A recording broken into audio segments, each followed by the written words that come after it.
I'm Maya Trabulsi. Tonight on KPBS Evening Edition, wintry weather hits San Diego with snow in the mountains and high surf on the coast. We are tracking the impact of this newest storm on our drought. And many San Diegans headed to local malls, some for bargains and some for protests. Also tonight, depression is sometimes an unwelcome holiday guest. We'll talk with an expert about ways to cope. And imagine this, 5 million tons of food wasted between Christmas and New Year's. We'll look at ways to trim the waste. And we'll have a look at the latest work from the mind of La Jolla author behind the Academy Award-winning movie Hugo. KPBS Evening Edition starts right now.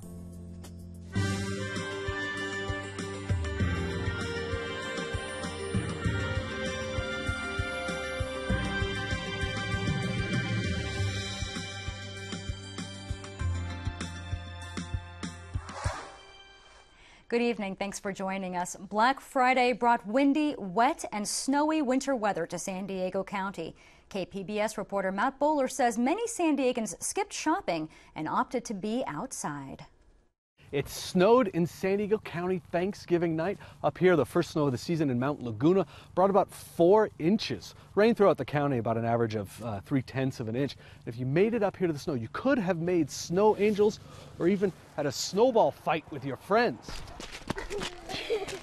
Kayleen Herzig from Lakeside is trying to show her kids how special it is to live in San Diego County. I feel really blessed that we get to be in an area that we have so many things just to our advantage, and even going to the desert, it's only an hour away. Here in San Diego County, you can leave Mount Laguna and about an hour later, you're here at the beach watching one of the year's most dramatic tides. The king tide peaked at about 7.3 feet this morning. That was around 9 a.m. Now, whether you're in the snow or at the beach, San Diegans love to play outside. Matt Bowler, KPBS News. And if you're thinking of taking a swim or catching some waves over the holiday weekend, you may want to wait until bacteria levels are safe. The Department of Environmental Health has issued a general advisory for our coastal waters due to the runoff from our wet weather. It can take up to 72 hours after rain for levels to return to normal. All beaches and both Mission Bay and San Diego Bay were under the advisory warning. It's been cold all over the state. There's a freeze warning for the San Joaquin Valley tonight, raising concerns for citrus and other crops. And Southern California ski resorts are welcoming fresh snow on their slopes. After a week that brought rain and snow to San Diego County, it's time to check the KPBS Drought Tracker. Our science reporter David Wagner has the latest numbers from our online interactive tool. Palomar Mountain may have received up to 4 inches of snow overnight, but San Diego doesn't get much water from its local sources. The Sierra Mountains are a much more crucial source of water for much of California. Here we're looking at some of the snowfall that fell earlier this week in the Donner Pass. Scripps Institution of Oceanography climate researcher Sam Icabellis says ski resorts did get snowfall this past week, but nothing too significant. It increased a bit, but I wouldn't characterize it as a major snowfall like we're hoping for. As of this morning, the KPBS Drought Tracker puts the Sierra snowpack at 9% of what normally piles up by April 1st. The good news here is that at this early point in the season, the snowpack is the biggest it's been since 2011. Still, it's nothing out of the ordinary, nothing close to the 16% of normal observed this day in 1997 when the last major El Niño season began. Looking at rain, we see a similarly mixed picture across the state. The Drought Tracker pegs rainfall across California at 13% of normal so far this season. That's a pretty average level compared to previous years in the drought. If you did not know El Niño was going on, I think you would just consider this looks like just a normal year so far. Icabellis says it's still too early to say what impact El Niño will have on the drought. He says El Niño tends to bring more storms toward California in January and February. David Wagner, KPBS News. And you can go to kpbs.org/drought tracker to see the latest numbers for yourself. San Diego shoppers hit the stores in swarms Thanksgiving Day to take advantage of the Black Friday savings. They lined up for hours waiting for doors to open in 40-degree temperatures and some rain. Numbers are not out yet on how many shoppers participated in Black Friday this year, but analysts expect the number to be as high as 120 million people nationwide. Black Friday also drew protesters to Horton Plaza today. They said they were boycotting Black Friday shopping to highlight excessive force used in officer-involved shootings throughout the country. The holidays are a great time to be with family and friends, but sometimes an unwelcome guest drops in. Depression. Kenny Goldberg talks with an expert about coping with depression during the holidays. Depression never takes a holiday. In fact, for some people, it gets worse. Joining us to discuss this condition is psychiatrist Krista Roybal with the True Life Center for Wellbeing in La Jolla. Krista, we've all heard about the holiday blues. What are they? The holiday blues are on the continuum of depression, but they're not full clinical syndrome. They are when somebody feels tired, sad, but it doesn't last a full 2 weeks. And it may be due to all the stress and obligation and expectations that they put on themselves. How does someone differentiate between feeling a little down and having a more serious condition?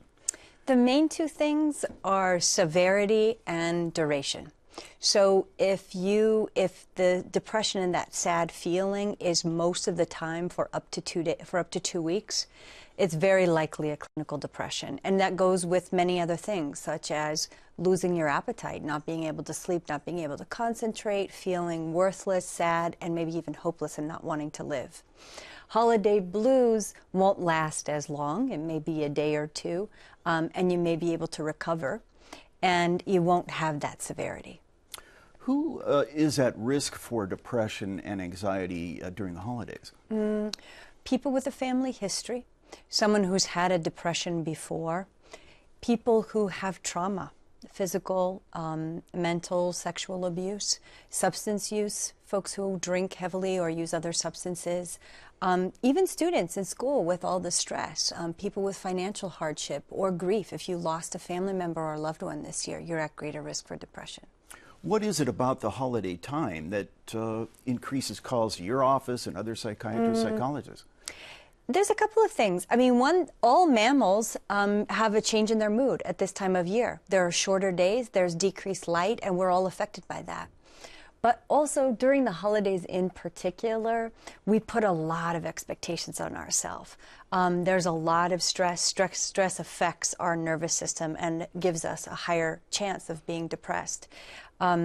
Also, we don't sleep as much. We imbibe more. We drink a lot. We eat sugar and carbohydrates and all the things that make us more susceptible to being depressed. What are some coping skills that you recommend for people? Oh, one of the best, I think, is self-care practices. So prevention is always the best medicine.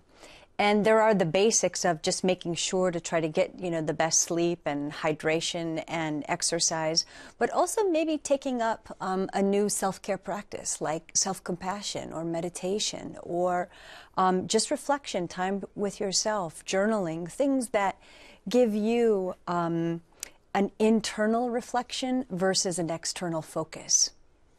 What do you mean by that?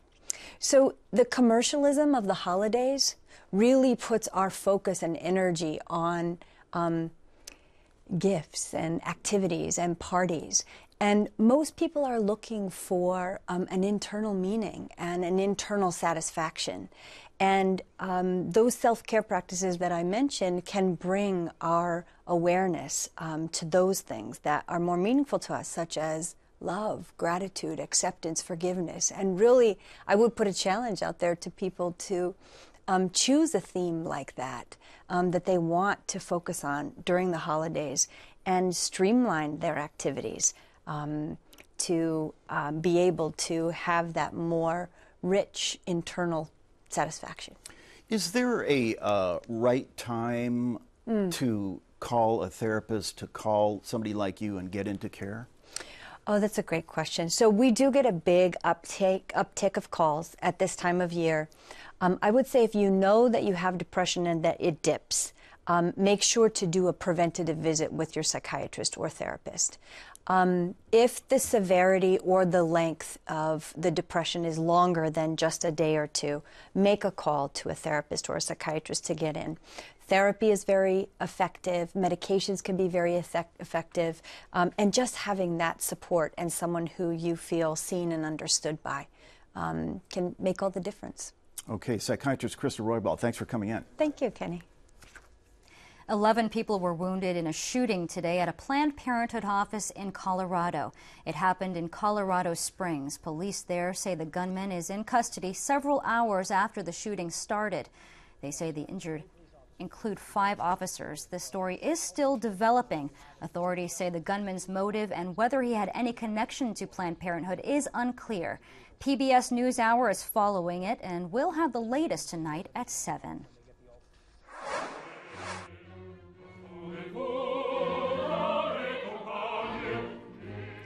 A memorial was held in Paris today for the victims of the terrorist attacks 2 weeks ago. The names of the 130 dead were read aloud. Most of them were under the age of 35. French President François Hollande pledged to destroy what he called the army of fanatics behind the attacks.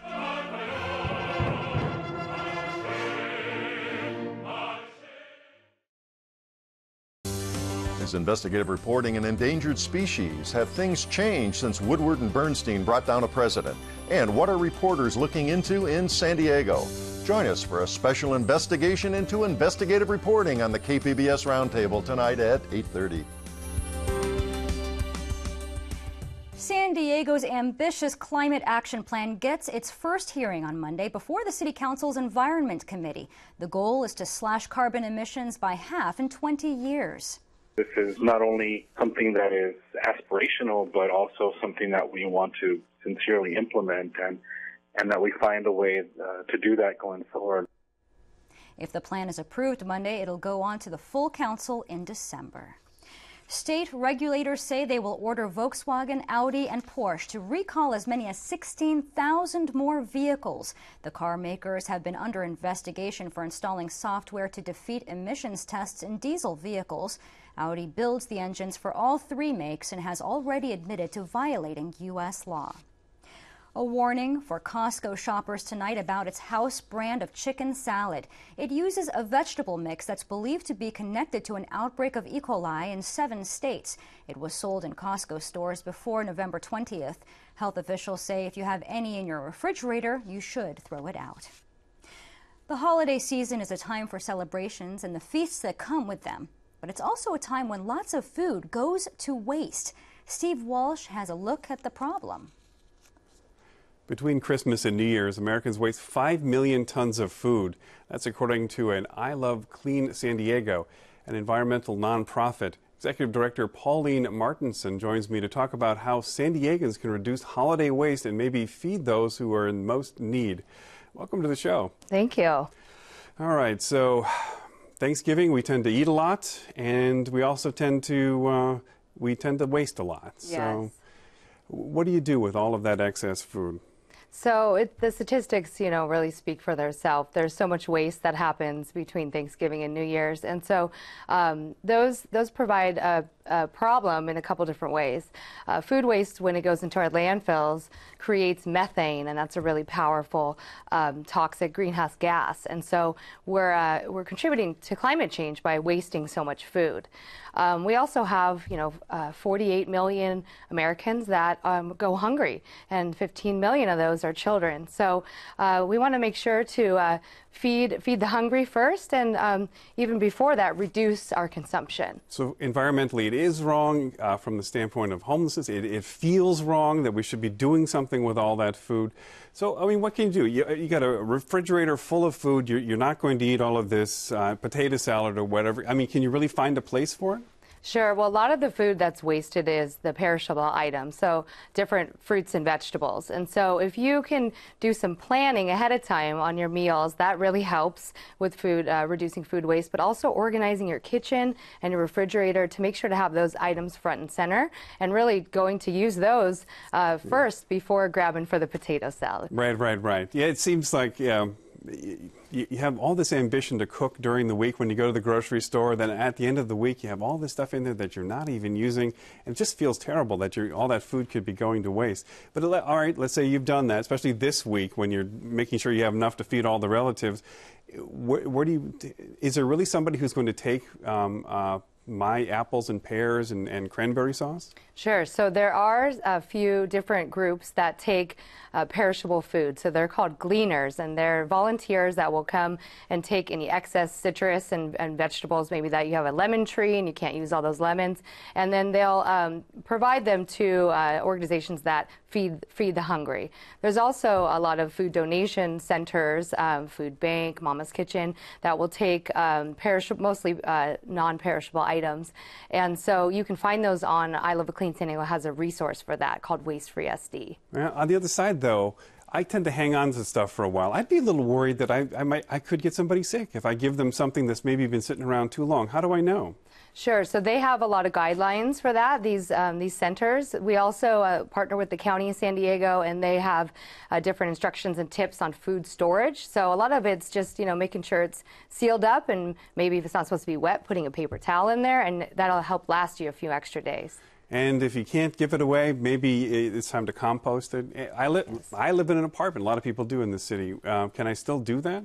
You can. There is vermicomposting, so it's using worms, and you put it in a contained container. So there's a lot of resources, again, on I Love a Clean San Diego's website for how to do that. And then we want to just make sure that smallest piece is going to the landfill. So we start, by reducing our consumption, giving it to feeding the hungry, feeding animals, composting, and then the least bit going to the landfill. The least bit. And that least bit includes, like, what is it, fats and stuff like that, stuff people might be pouring down the drain, because it's a real problem with that, especially if there's not as much water in the sewers these days. Sure, yes. So fats, oils, and grease, which we usually cook with around the holidays, should not go down your garbage disposal in your sink, and it will cause problems with the sewer. And if we have any backlogs with that, then there's a lot of oils going into our oceans and stormwater issues. So there are programs to take those back to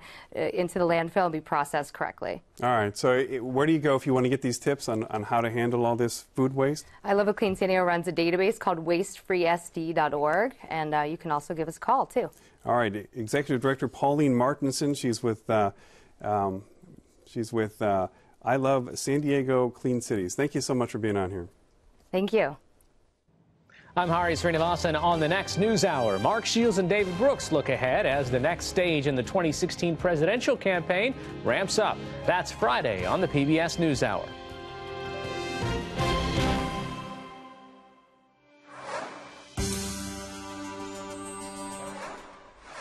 Now, viewers may be familiar with the movie Hugo, but may not know it's based on an award-winning book by a San Diegan. Brian Selznick writes and draws books for young people. His book Wonderstruck is heading to the big screen next year and will be directed by Todd Haynes. Selznick's newest work is called The Marvels. KPBS culture reporter Angela Carone visited the author at his home studio in La Jolla. Hi. Hi, Brian. Angela Carone. Hi, Brian Selznick. Nice Come on in. to see you. Welcome. Brian Selznick writes and illustrates his books in a studio in this mid-century condo in La Jolla. Would you like to see the kitchen first? Before we get to his workspace, we stop off a few places. So it has this nice stove that disappears. It's not really the kitchen he wants to show me. You can hear the sound of the future from 1963. It's the original Frigidaire stove that came with the place. Selznick is an enthusiast for things that have a story or a sense of history. And I collect snow globes from everywhere I travel. Eventually, we find our way into the studio. It is in this room where Selznick spent time working on the invention of Hugo Cabret, which has now been translated into 35 languages. It won many awards. Who are you? Hugo. And in 2011, it became an Academy Award-winning film directed by Martin Scorsese.